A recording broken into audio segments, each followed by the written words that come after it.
welcome back to the Gentleman's Gazette and our second installment of my bespoke shoe journey with St. Paul, Minnesota shoemaker Amara Hark Weber.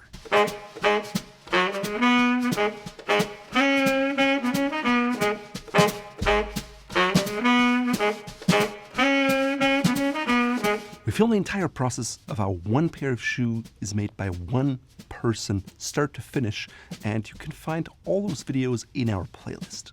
This video is all about putting the bespeak into bespoke. And bespeaking basically means discussing the shoe that you finally end up with.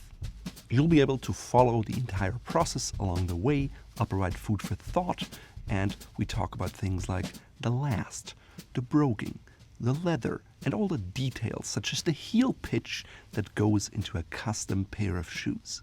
Apart from the name, why is bespeaking a pair of shoes important? Basically, it's the opportunity for you to dream out loud about your perfect shoe. Since you're building a pair of shoes from the ground up, the sky is the limit.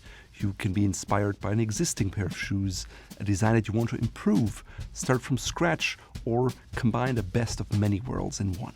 Conversely, your shoemaker will help you guide along the way.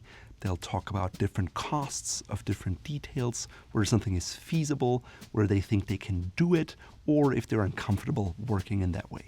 Basically, you're telling the shoemaker what you would like, and they reply to you with what is feasible in the real world. Based on the conversation you're having, they may even suggest certain features to you, or if you say, well, I like this, and they may say, have you thought about this? And pull something out of their drawers or show you some past work they've done. Because if you're, for example, interested in certain types of broguing, they can show you what they've done, and that really helps you to learn something that you may not have otherwise known.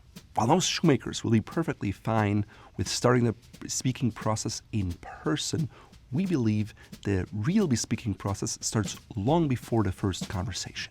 Why? Well, think about it this way.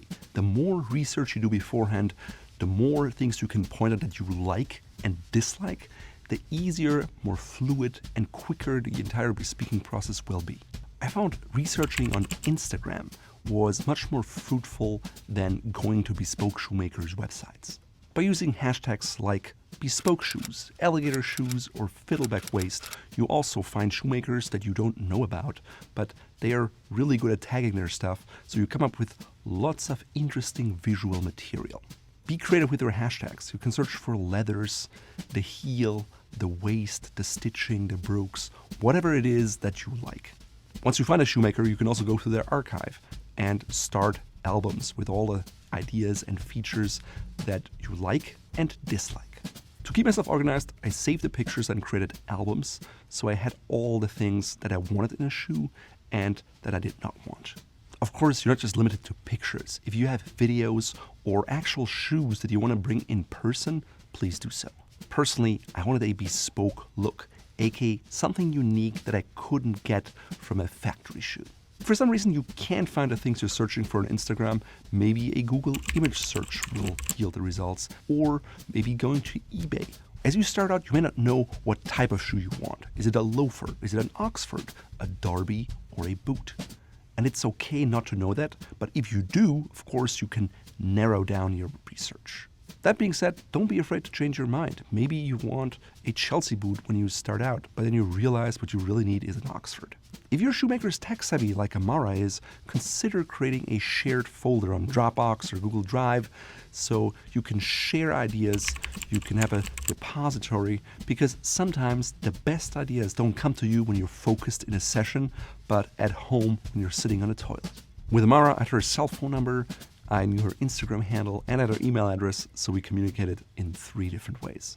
As Amara noted, people use different words for the same thing and the same words for different things. I also found that showing a picture is much easier than trying to explain it.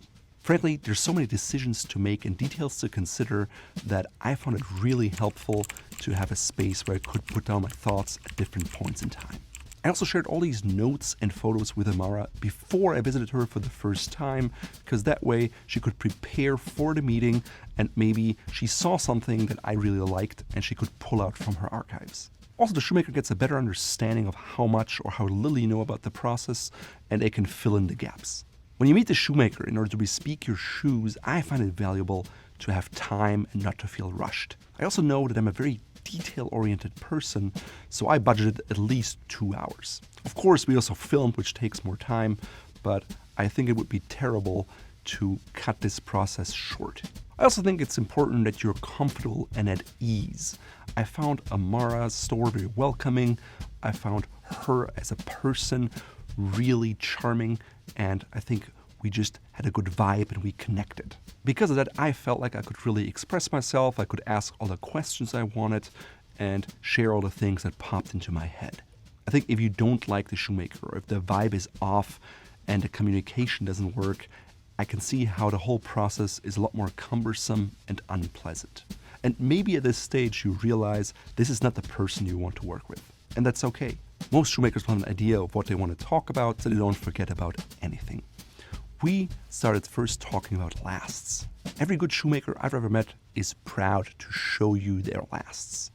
And typically, if you don't see any lasts at a shoemaker, I would think twice if I would want to work with them. Why? Well, if you're not practicing making bespoke shoes, chances are the final result is not great. Larger bespoke operations will have entire rooms and shelves full of bespoke lasts. Amara had all of hers hanging from her shop ceiling, so it was easy to look at them and go through them. It's good to have in mind what it is that you want. Do you want something sleek, something more Parisian, or something more in a Budapest or Hungarian style with a double sole? Do you want a more substantive shoe? Do you want a boot that is really hard wearing, or do you want something that is supremely elegant? As you share your vision of the shoe, the shoemaker can point you in the right direction and say, oh, have you seen this? Do you like this? How about that? Of course, at this point, they've also investigated your feet thoroughly. So maybe you have these big feet with a gigantic hammer toe. In that case, that super tight chisel is probably not going to be in your future. A good shoemaker will let you know about that and will say, well, if you want that style with your feet, be ready for some discomfort, or I suggest you go with this because of that. Don't just tell what you want, but listen with an open mind to what they have to say. I think for your foot shape too, your toes, you have a very straight toes. So I think that this might be a little bit this would have to come down, or maybe the toe would have to come out a little. They have so much experience, they've done this so many times, and there's value in that experience. For example, Amara showed me what she called her magic base last. So I have copies of it here. And I call it a magical last because it fits so many people so well. It actually would fit you really lovely. She said it fit many people and it could be altered to accommodate various styles and widths. She also had that last in 2 different blank version sizes, so she could literally make a shoe last for any type of foot. By looking at the actual last, you will get a basic idea of the general feel and look of the final shoe. Of course, some shoemakers don't use base lasts and they carve something from a solid piece of wood, but they'll always be able to show you finished lasts. When going for the last, consider the toe style. Is it round, almond-shaped, chiseled, or something else? Take the lasts in your hand, look at the left and right shoe, turn them around, look at the curves, and compare them between different lasts. See what you like and don't like. Once you and your shoemaker have found a last that you like, you can discuss more practical issues. For example, how much can it be altered to fit me for my intended purpose? Do you know if you like your shoes super tight, or do you like them to be more roomy? And how does it work with that last? And your foot. For example, I found a last that was chiseled that I really liked, and Amara thought it was a good option for me because it could be rounded and widened as was needed for my foot. It's a Swiss design. It's very clean. It's got a kind of chiseled toe. But this toe is flexible enough that allows me to either make a rounded toe like this, or you can make a little bit wider for a little bit wider. I mean, it's a very versatile base. Of course, without compromising the overall effect of the existing shoe look and base style. Always keep in mind when looking at lasts that the final shoe will look much softer and less pronounced than the last you see. Don't believe me? Just compare the last here and the shoe that was made from it.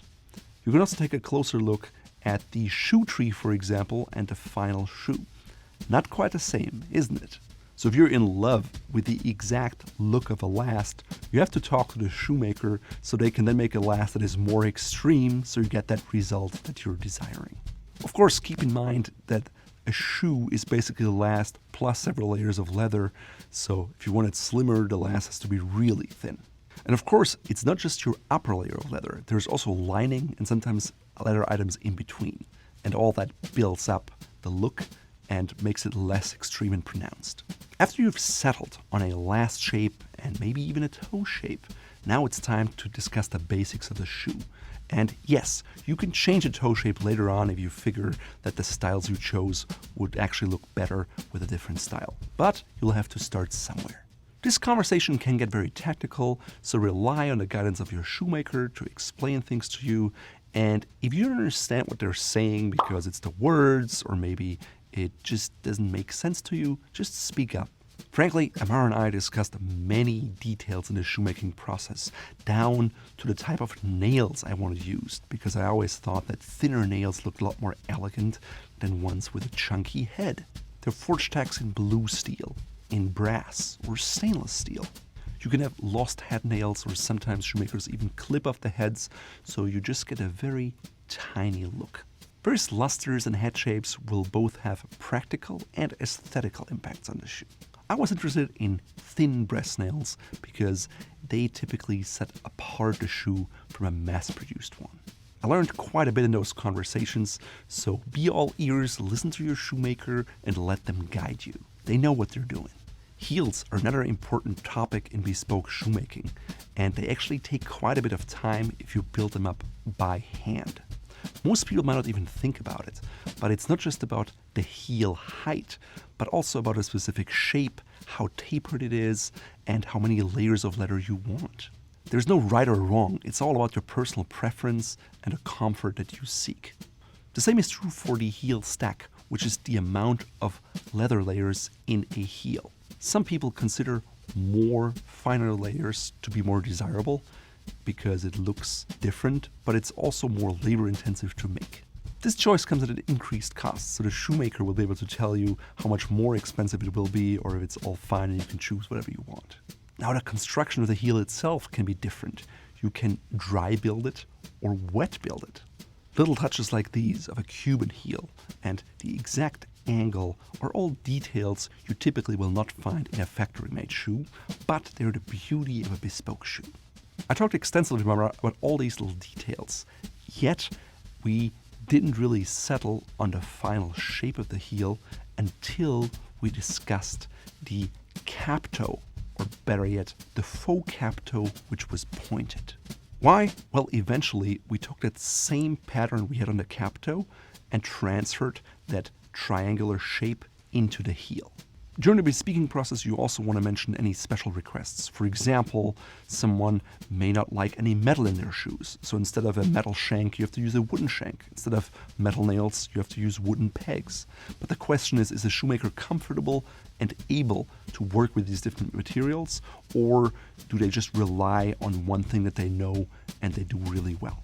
Ultimately, your shoemaker may or may not be able to do it, but there's no harm in asking.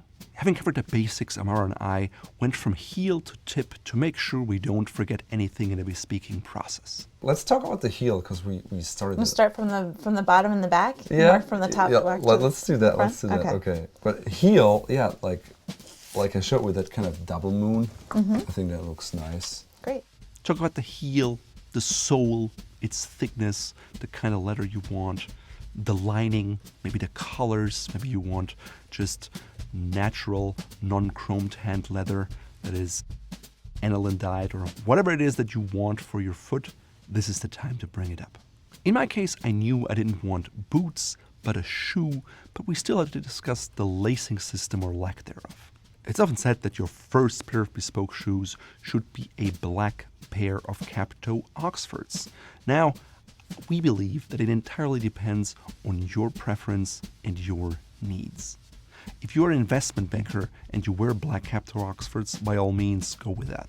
If you're an artist and you never wear black shoes, of course, that's a bad choice. In my conversation with Amara, I mentioned that I have mostly Oxfords, some Derbies, and some loafers.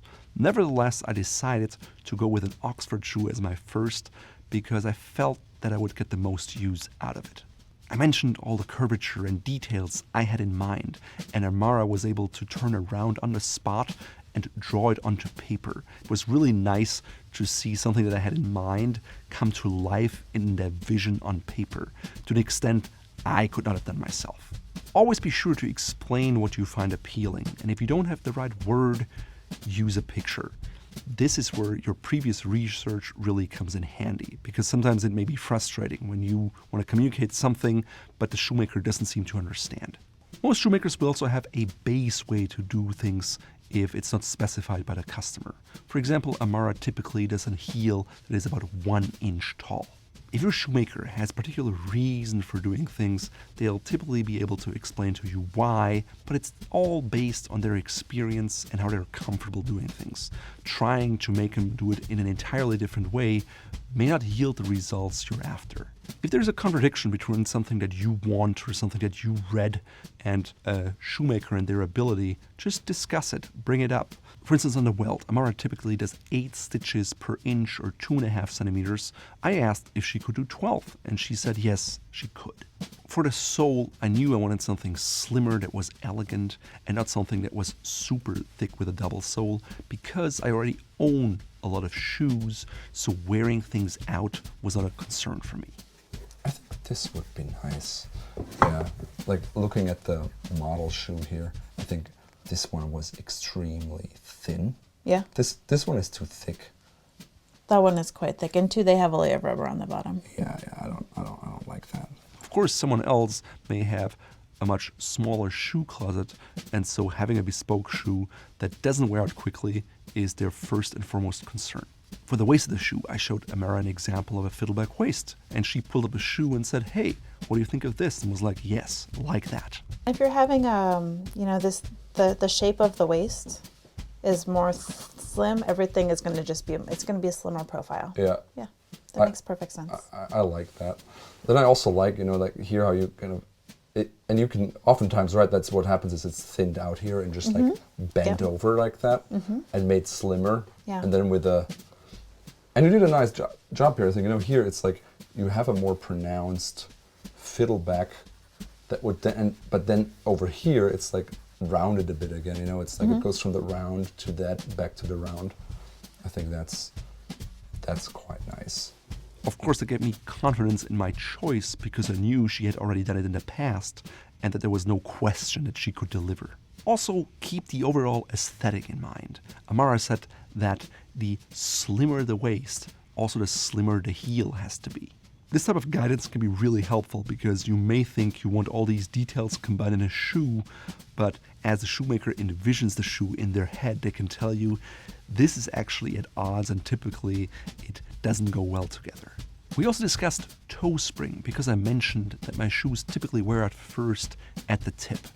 Now, currently it's popular to put in irons at the front of the shoe with screws, but at home we have really nice parquetry floors, and so I didn't want to damage that with metal. Therefore, we decided to go with a bit of toe spring, skip the metal plate, and so I could wear these shoes in my own home. This is a great example of how a shoemaker's expertise can prevent problems before they even start. Of course, you want your shoes to be comfortable, but comfort is highly subjective. Naturally, you also want a good fit, but what feels like a good fit to you may be very different from the next customer who comes after you. I mentioned to Amara that I had relatively flat feet, and she already had seen it herself, but she could take all my feedback into consideration and make sure that she carved the insoles accordingly. She also was able to take special care of the areas that I experienced foot pain in. For instance, she would put additional padding on the tongue because that's typically where it would feel a shoe. For the lining, ask your shoemaker what they typically do. Amara, for example, uses a softer lining with a stiffer upper and a stiffer lining with a softer upper. I mean, here it seems like you have quite a bit of a stiffer I use a here. stiff. So my shoes are lined. It's 3 layers, the whole thing. So there's the heel counter in the back. And what do you use? Is it like a thermoplastic or do you use leather? No, I use leather. Okay. Of course, there are also wedged hand linings and chromed hand linings and different colors that you can choose from. When choosing a color, keep in mind that your feet sweat and if you wear light colored socks, that dye may come off onto your socks and ruin them. That's especially true if you have lighter colored socks, but since we make socks ourselves at Fort Belvedere, it wasn't a big concern for me. So I went with a colorful lining, or at least that was my preference. To me, choosing bolder colors is one of the big benefits of going bespoke or having something custom made for me. In line with that, I wanted a bespoke look, which included no center seam at the back of the heel uppers. Why? Well, most factory shoes have a seam there, so with a bespoke shoe, you can really go with a seamless design and look.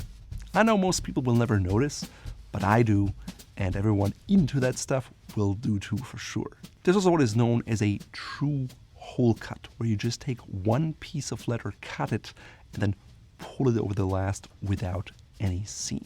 Amara was honest and said that she had never done something like that, and that she wasn't sure she could do it. At the same time, she was willing to give it a whirl, which I thought was quite good. So I don't want to say that I can do something that I'm not sure that I can do. Okay. We can give it a whirl and see how it goes. Let's see how it goes. Yeah. Let's do that. Yeah. Let's do that. That being said, always pay attention to what they're comfortable with and what they're willing to do. There is a reason for that. For example, I showed Amara a tooling on the heel that I liked. She was concerned it might only work with particular types of leather. So instead, she suggested a unique line stitch. But I didn't like the mock-up of it, so we just dropped it. Okay, I don't like that though. I think it looks nicer without it. Yeah, it's cleaner without. It's cleaner without it. I was also curious as to what options I had to incorporate my initials on the shoe. Amara had lots of practical advice to share on how the final initials would look good. Keep in mind, I opted for a fiddleback waist, so having 3 initials is a lot more challenging than on a rounded waist. What did we ultimately decide on? You have to stay tuned for the final product reveal. Of course, you also want to talk about the material, which is typically leather. Some shoemakers will flat out refuse to work with anything but leather because leather has a very unique ability to stretch and adapt to the shape of a last. Others may be open to work with vegan leather or fabric, and you have to talk to them about it. Personally, I think fabric can work, especially in a Spectator, for example, but it won't last as long as leather, and vegan leather is a terrible option to begin with because it simply won't age well. Many people will tell you that black should be the first color of your bespoke shoes, but I knew that wasn't for me. Why? My wardrobe is varied, I have enough black shoes, and I just wanted something different. If you think about it, there's one shade of black, but there are hundreds or thousands shades of brown. I was also floating the idea of maybe a dark navy or something in gray with Amara. So I think a non-black color is the way to go. Could be gray, maybe, I don't know. Like gray is also interesting in a sense, or like dark navy that you can wear with all kinds of stuff. It just has to kind of make sense. Or like the Russian reindeer could be interesting. It's great to talk to your shoemaker about the leather because they will have first-hand experience of how it handles differences in quality and what they like and dislike about it. For example, Amara shared with me a sample of a high-quality leather from a tannery in New York that is family-owned and has been doing it for 400 years. Yeah, vegetable tan leather from a tannery in New York. They're beautiful skins. They're used a lot for different types of things. A lot of bookbinders use this leather also. Oh, yeah. I mean, I can see it has this nice, open texture. You see everything. Together, we also looked at shark skin, elephant skin, and ostrich, or alligator. Why? Well, again, it's a bespoke shoe. The sky's the limit. Why not at least explore what's out there? Amara thought that ostrich leather would be great for those shoes, but I felt like I didn't want to look like a Russian pimp. So instead, I opted for Russian reindeer. Now, the original Russian reindeer leather came from a ship that sank in 1786, but it's interesting if you look around the internet today and see how many people claim that their leather goods are made from that leather. It almost seems like there's an infinite amount of leather that was on that ship. Personally, I didn't even want to bother with trying to find the original stuff, and I went straight to a quality from J&FJ Baker from England that make this leather. It comes from a tannery with lots of pedigree. It is made from a very durable leather, and it has a wonderful smell that's very smoky and very gentlemanly, and I think comes from the use of birch oil. Keep in mind that your shoemaker will always be able to source more different and more exotic leathers, but of course that will most likely increase the price. For example, choosing alligator leather over calf leather can get a bespoke shoe from $2,000 to $3,000 to over $10,000. To learn more why alligator and crocodile leathers are so expensive, check out this video. Once you've talked about all the individual details, it's time to look at them in conjunction and bringing it all together. For example, now you can talk about the finishes, the broguing, whether you want a whole cut or not. At this point, Amara started drawing a side profile of the shoe and I just followed along. I used examples that I brought to help influence the final shape, and we settled on an Adelaide style, which is a special kind of Oxford. Of course, I didn't just want the run-of-the-mill Adelaide style, but something more special. Now, rather than drawing on a piece of paper, Amara drew directly onto a last, so we actually saw how it would look and feel on a real shoe, which I thought was pretty cool. We went back and forth for a while because Amara really wanted to nail the shape also on the heel and everywhere else we worked on. In the end, our work paid off because Amara knew exactly what I was after. If you take a closer look at broguing, you will notice that most of them are round in different diameters. Well, I wanted something different, and I had seen little squares that were rotated into a diamond shape or an actual diamond shape.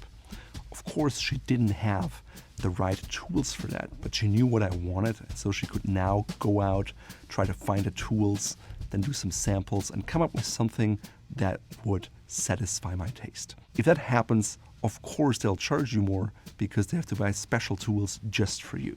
Eventually, once you've discussed all the details or you're simply exhausted, your first bespeaking meeting will come to an end. At this point, your shoemaker will have a very good idea of what it is that you want. They will be able to start on the last and order the leather. Now, don't be afraid. You can still make changes along the way. As long as the uppers are not actually made, you can still decide on something that you want to change. But of course, you also want to be respectful and not just make changes over and over and over again. Because we were filming the entire process, we also made an appointment to meet about the last making. Normally, the shoemaker will make the last without you being present. Depending on the shoemaker, they will make a trial shoe and will ask you to come back for that. Maybe they create a trial shoe that you can actually wear around your home, or some shoemakers operate without a trial shoe altogether. As we departed, Amara made a great observation. She said, "Nothing is final until the leather is cut." Now, if you think about it, not even that is true. Even if the leather is cut, you can still change your mind, but you'll have to pay more because that leather is now wasted or will have to be used for a different pair of shoes.